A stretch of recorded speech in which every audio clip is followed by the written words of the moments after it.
Hello everyone and welcome back to the Great Book of Grudges. My name is Nathan and we're back with another Total War Warhammer video. A few weeks ago we spoke about a mod which is currently in development for Total War Warhammer 2.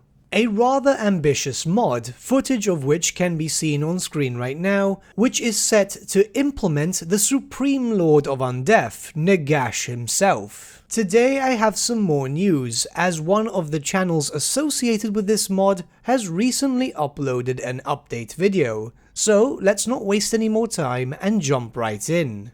Originally, I and many others thought that the mod itself was only going to be centered around Nagash and his unique lore of magic. A fair assumption considering the absolute level of detail going towards the character. But it seems that the Supreme Bone Daddy will also come with a host of new units. As we're already seeing in this video, one of those new units is the Skeletal Bolt Thrower. This is a very old miniature from way back in the days of Warhammer Fantasy, when the Tomb Kings and the Vampire Counts were one faction. Just a bit of nostalgia for the older players. A few seconds will focus on Nagash himself, and will also be treated to some basic stats. However, of course, as we are aware this is a work in progress at the moment, those stats might be subject to change. Something of note here, however, is that we can see a bunch of unit cards. Some of them have the old Nagash model as a placeholder, which I think is really funny,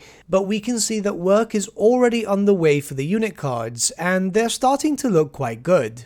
A small shot of the War Sphinx that we were shown last video shows that it was changed a little bit visually to more represent the black warpstone that Nagash uses. The next units shown are that of Wraiths Riding Carrions. I'm not 100% too sure of what to say about these, it seems a bit off in my opinion. However, moving on to a more unique unit, we have the Nagash's Guard. Two variants exist, one with sword and shield, and one with halberds. These seem to be Nagash's variant of the Tomb Guard, and they look absolutely awesome. The next unit shown seems to be a skeletal aberration, and it looks rather interesting. It's of course using the animations of the Mournguls, but it looks pretty cool. And that's the most important thing, of course. I can't place my finger on the next unit added in. It seems to be Nagash's own variant of the Upshati. They look cool, don't get me wrong, I just can't place where they're from. They must be an original unit unless I'm missing something, which could be possible. Of course, as we've been panning, we've got the Morghas, an End Times unit added in for Nagash way back in the day.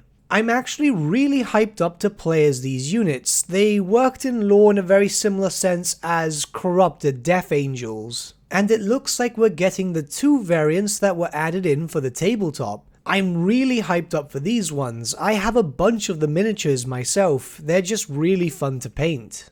All these units are a nice addition for Nagash, especially since visually they do follow his aesthetic. Now, I'm not sure if these are going to be the only units being added in for Nagash's faction. However, there is a little bit of information that we can discuss. The mod is still a work in progress. This is of course very obvious, but it's important to note. As for example, the modder has stated that the Morghas sizes are not final. Such things which were associated with Nagash during the end times, such as Dread Abyssals, were indeed planned but have been scrapped for now. I'm assuming that there is a lot of work for stuff like that, especially since it's a completely new model and would require some new animations. Hopefully the idea hasn't been abandoned completely though. It would be rather interesting to see the Dread Abyssals being added in as a mount for Arkan and Manfred, maybe even also as a possible unit. Maybe even let some generic lords have access to it by the form of a special event or something. I know I'm probably asking for a lot, and it's not gonna make me think any less of the mod if it doesn't get added in. I just genuinely like the Dread Abyssal miniature.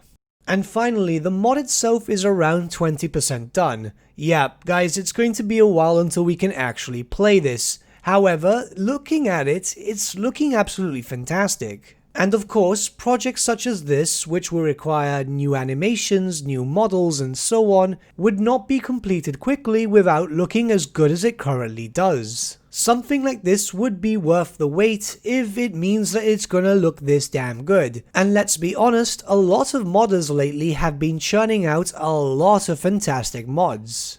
One thing I have noticed, which I didn't notice in previous videos, is that the Black Pyramid of Nagash has got some custom effects too, which I'm assuming means that it's going to follow Nagash around into different battles. I'm not sure if that is going to have any sort of mechanics involved or it's just a visual thing, but let's face it, it looks incredibly awesome, doesn't it? Honestly, I've said it before and I've said it again, I'm incredibly hyped up about this. Yes, it sucks that we're going to have to wait, as it's only around 20% done, but the fact of the matter is, it's better to wait and have a good product at the end of the day, and the modders involved have always produced quite good content, let's be honest about that. I'm still not 100% sure if we'll ever see Nagash implemented officially, but as I've said before, those things which tend not to get implemented officially, thankfully get implemented by the modding community. So with all that being said, the original link will be posted in the description below, and I do suggest you check it out. Show some messages of support to the modders involved. These mods are always available for free on the Steam Workshop when they're released, and they honestly do deserve a lot of credit because, yeah, the modding community is what keeps Total War Warhammer alive during content droughts. They are fans of the series just as we are, so it's important that we give them support. Keep it up, guys, and hey, if you need a beta tester for the mod, think about your good old friend the Great Book of Grudges? Yep, I'm just being a bit cheeky here, I can wait. Not really, but I'll have to. But with that, my friends, we've come to the end of our video. Thank you so much for watching. If you did enjoy the video, might I suggest giving the video a like, or even subscribing to the channel, as it really does help us out. In the description section below are various links to different social media platforms such as Facebook, Instagram, and Discord. Also in the description section is an affiliate link with Element Games where you could buy loads of hobby-based products, not just Warhammer, for 10 to 25% off. Making a purchase using that link and also our special code, which is also in the description, supports the channel at no extra cost to you, which we think is rather cool. A big thank you to our patrons, your support means the world to us. It's amazing that people want to help a small channel like us grow and get to a higher level of content. A big thank you to Gibraltar LUSC, Ryan Bertsche, Andrew Prince and Okro for subscribing to us at our Fane level, you guys are super cool. And a big thank you to Edward Yule, VS Vasan, Aaron Whitman and Shaggy for subscribing to us at our King level. Honestly, we can't thank you all enough. And lastly, a big thank you to all of you for liking, sharing and commenting on these videos. Honestly, it's because of you guys that the channel's been growing at such a great pace lately, so we can't thank you all enough. But with that, my friends, thank you so much for watching once again, and we shall see you all again very, very soon. Have a good day.